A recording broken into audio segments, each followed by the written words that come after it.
Nandito kami sa Santa Rita, Batangas. Yung Baywalk, Santa Rita Baywalk. May pa baso para sa sauce. Kain. Nandito kami sa Rosario, Batangas. Tita Sara, taga dito ka, di ba? Sabi niya, Jeremy Lotok, siya ang Regional Director ng National Bureau of Investigation. Susundan siya ni John.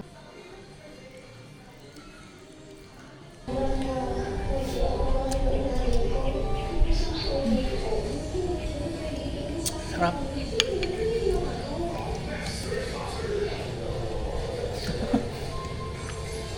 Favorite ko yung avocado. Alam, sumarap dahil sa condensed milk. Gusto ko siyang palaman, pero gusto ko rin siyang dessert. Gagawa ko ng California Maki. Nakapagsaing na ako. Ito lang yung palaman. Overripe na yung mangga kaya napilitan na akong gawin. So, babalot ko lang ito. Yan na yung gawa ko. Hindi perfect, pero pwede na. Nakakatuwa.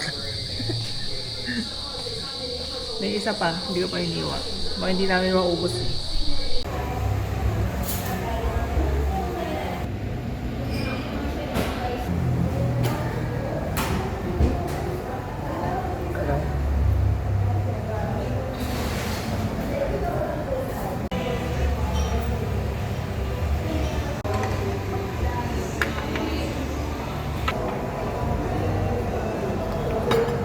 Oh my God, ito ang gusto ko. Yung sobrang ingay.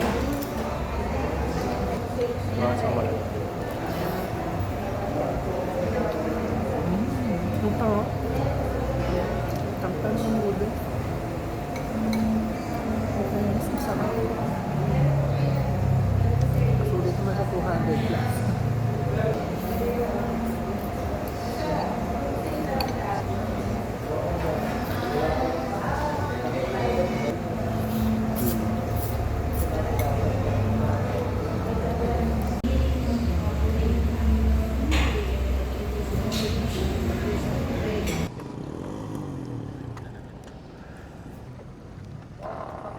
May sunset pala dito. Pero mahaharang ng bundok. Magandang hapon. Parang feeling ko nasa Oman ako. Kasi parang disyerto. Nandito kami sa Santa Rita, Batangas. Yung Baywalk, Santa Rita Baywalk. Malapit lang to sa amin, 20 minutes away. Nakita ko lang din to sa Facebook. So ayun yung dagat. Tapos mamaya may mga tindahan dun. Kung may merienda tayo, sana may kwek talaga yung kine-crave ko for the longest time. I think mga pang third day ko lang nang kine-crave ng kwek. Ang ganda. Ang lawak ng Baywalk. Mula dito, pakita ko lang sa inyo. Hanggang dun. Nandun sa dulong yun. Baywalk pa rin yan. Kaya maganda daw dito mag-walking, mag-practice ng driving. Tapos may mga doggies. Pwede palang isama si Shambagay, si Abigail.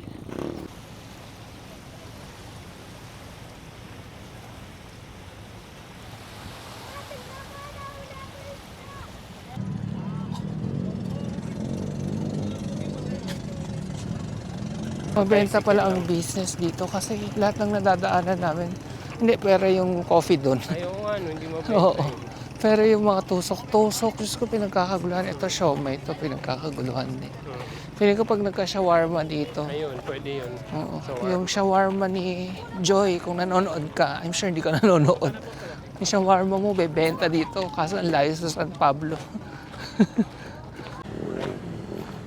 Tingnan niyo yung lumalabas doon sa isang pabrika na usok. Kulay green yung usok, kita niyo. Pollution. Nakaka 2,200 steps na kami. 1.7 kilometers. Paikot-ikot lang kami dito pero ang laki eh. Tapos noon, magme-merienda. May ano pala dito. Madumi nga lang. Baka pag high tide, diba? Dito umaano yung mga bangka. Anong tawag sa ganito? Ha? Daungan. O nga, ang dami naman basura. Baka pag high tide nga, Ano yung tubig. Naiiwan. May mga nagbabike. Saya nga magbike dito. Pero dapat yung bike mo pwede sa rough. Oo nga eh. Kamukha ni Yuri ko isang kambing. Although white hindi. Tapos yung iba si Rain tsaka si Paris. Ito oh, parang buntis. Ang liit-liit. Ay, ito ba tayo? Laki na tayo. Hinahayaan lang.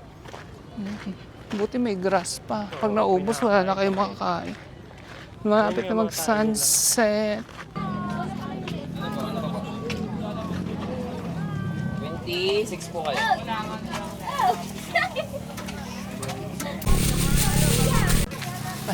Parang sunog.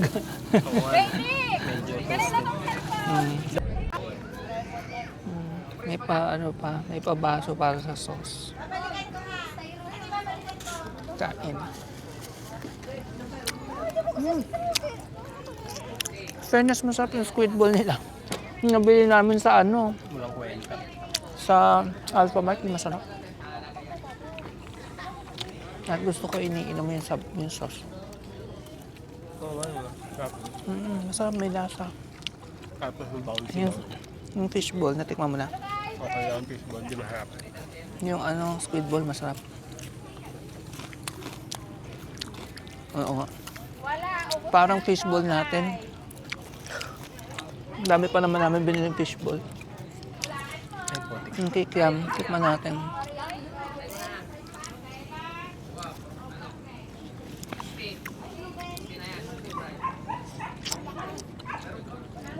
Pwede na to. Masarap din yung kikiam. Ito.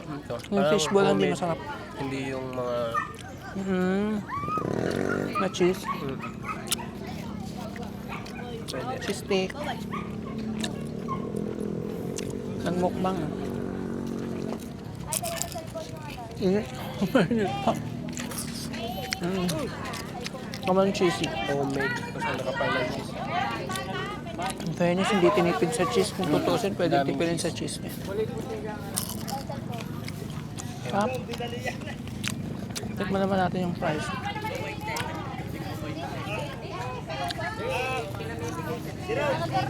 Sarap din yung cheese ng fries. Pero ang pinaka-favorite ko yung squid ball. Kain tayo.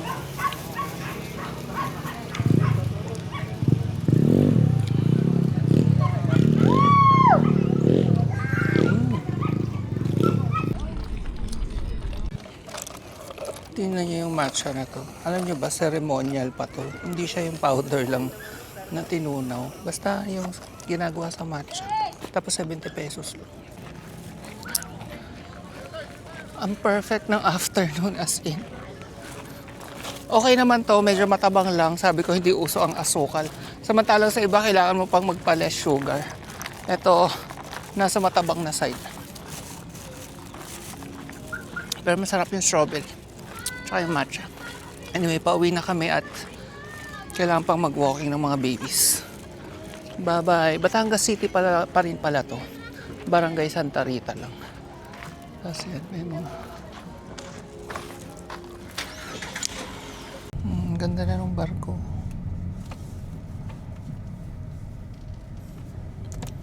Hindi ko kasi ma-zoom sa inyo eh. Dahil ano...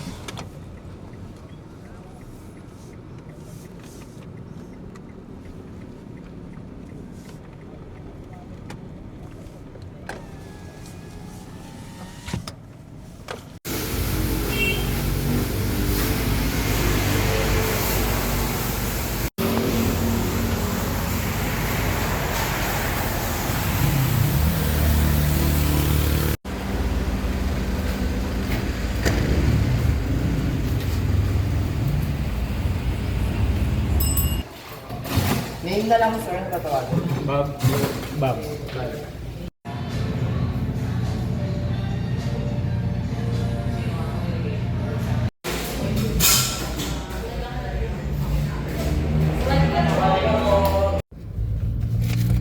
Sino si Bob?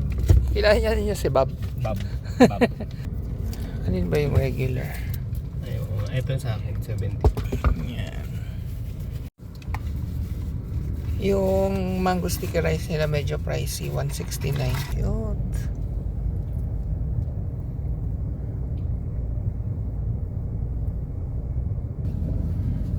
Tikman natin kung worth it ba yung 169. Actually marami pa kaming ibang makakain doon. May pad thai na shrimp lang. Ang galing nga eh. Pad thai nung may mangga. Yan.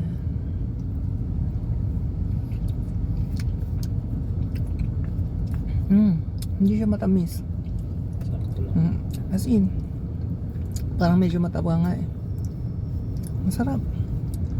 Pero parang ang mahal talaga ng 169.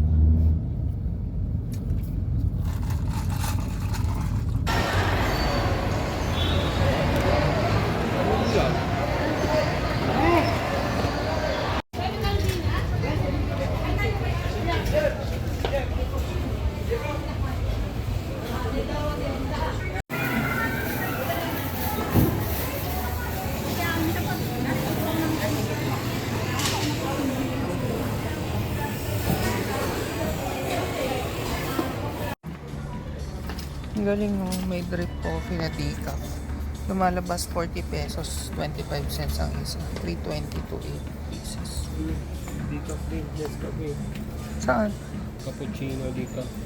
Ah, okay. Yung tinitimpla naman. 2.99. Nauuso ang decaf ah. Ang dami na palang flavor ng Nescafe. Ano to? Wiener melange. Wiener melange. Melange.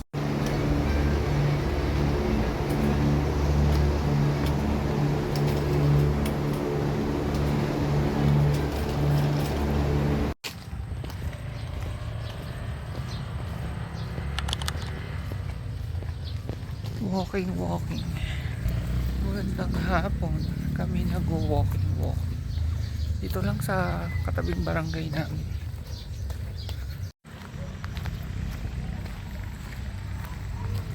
Bukid. Sa bukid kami nag-walking ngayon. Andito kami sa Rosario, Batangas. Tita Sara, taga dito ka, di ba? Sabi ni Baba ka for rent yung bahay mo. Or may for rent kang alam. Oo. Ganun. Mag-rent na lang kami sa'yo. May titingnan kaming bahay ngayon na for rent. Di ba nakwento ko nga sa last vlog na naghanap kaming mas murang malilipatan dahil may bibiling kaming property. So yan, andito naman tayo ngayon sa Rosario. Last time, sa Batangas City lang tayo last time. Hindi mag-work sa amin yun, ang sikip ng daan. Kaya hindi kami tumuloy dun. Tingnan natin to. Tingnan niyo ang ang ulan.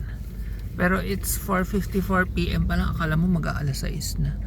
Ayan, dito sa amin imimit yung may-ari sa tapat ng St. Gerard Hospital. Tita Sara, saan ka dito? Ito, nasa barangay Masaya kami. Oh. Sa'yo ba dito?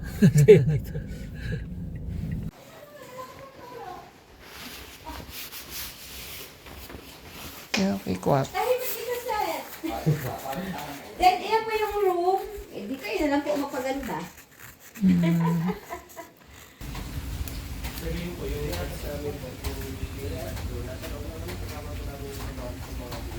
Mga aso.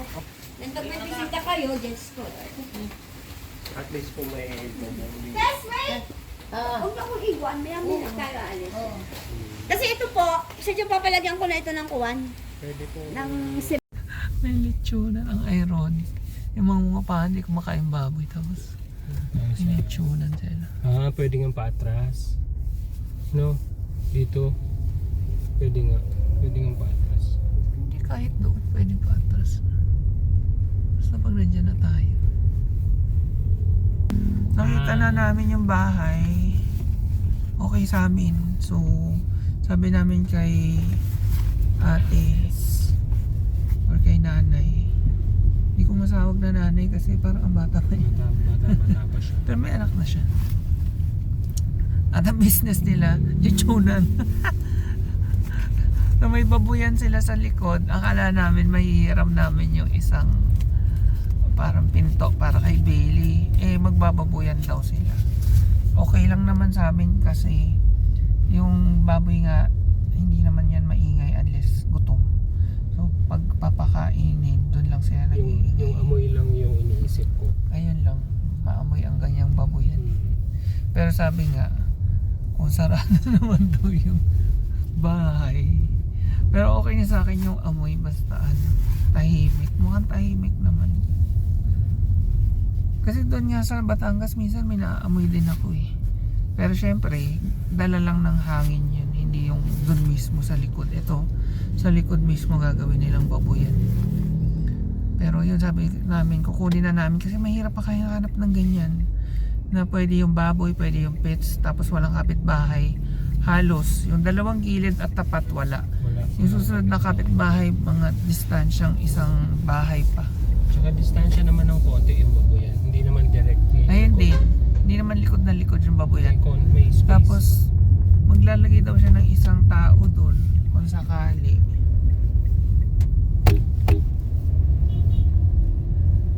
Pero sinigurado ko, sabi ko, yung lalagay niyo po bang tao doon? Tahimik. Kasi baka mamaya malakas magpatugtog. Alam niyo na pag mag-isa ang tao, syempre. Kasi magiging mag-isa lang siya doon sa likod dahil maglalagay lang daw ng Bibilang ko siya ng earphones. Anyway, pauwi na kami. Pero sabi ko, kaya kami lugaw. Kasi masarap maglugaw ngayon. Medyo nakumalma ako ng konti.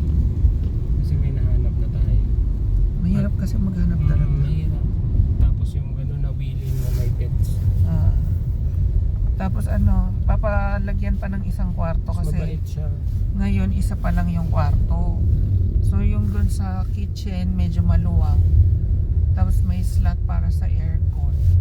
Lalagyan ng isang kwarto para pagkasama na namin si Francis, may privacy naman siya. So Tapos magiging 2 palalagyan pa nga bedrooms. ng yung cabinet sa kitchen. Tapos ipapa-repaint yung sa kwarto. Medyo na kasi yung kwarto madumi na. Yung paint. Ayun. Ay.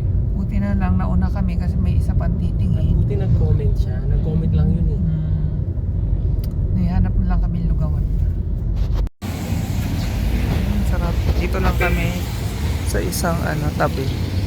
May nakita kami lugawan. Lugaw with egg. Tapos ang daming kalamansi. Tapos bawang. Sarap. May tokwa. Ha? Dadali na lang. May tokwa rin in order. Ayan, tokwa.